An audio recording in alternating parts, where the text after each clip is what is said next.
হঠাৎ বরমশাইয়ের ইচ্ছায় সন্ধ্যায় আলুর পরোটা তৈরিতে লেগে পড়লাম।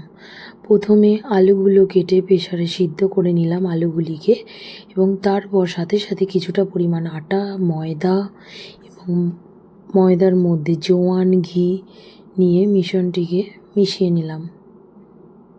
মিশ্রণটিকে মেশানো হয়ে যাওয়ার পর কিছুটা পরিমাণ গরম জল করে নিয়ে সেটা আটাটিকে ভালো করে গরম জল দিয়ে মেখে নিলাম।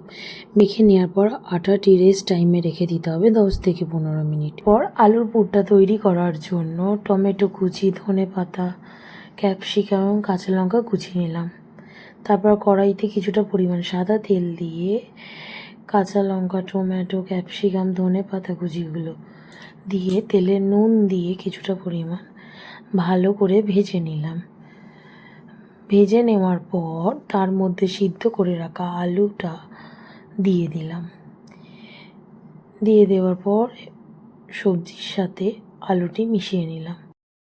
ভাজা সবজির সাথে আলুটি মিশিয়ে নেওয়ার পর বাড়িতে তৈরি করে রাখা কিছু মশলা আমি দিয়ে দিলাম, যেমন ধনে গুঁড়ো, জিরে গুঁড়ো, শুকনো লঙ্কা গুঁড়ো এবং কিনা চাট মশলা দিয়েছিলাম, এবং গরম মশলা গুঁড়ো বাড়িতে তৈরি করা। গরম মশলা গুঁড়োটির মধ্যে কী কী ছিল?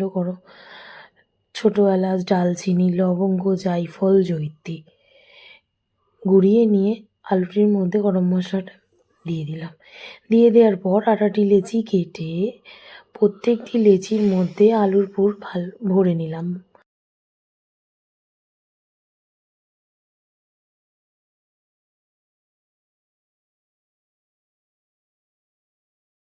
করার পর আমি প্রত্যেকটি লেচিগুলোকে বেলুন চাকিতে বেলে নিলাম।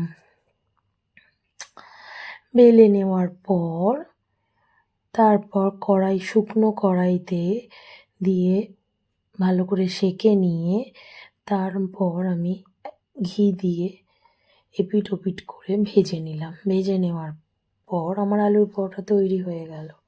এবার খাওয়ার পালা।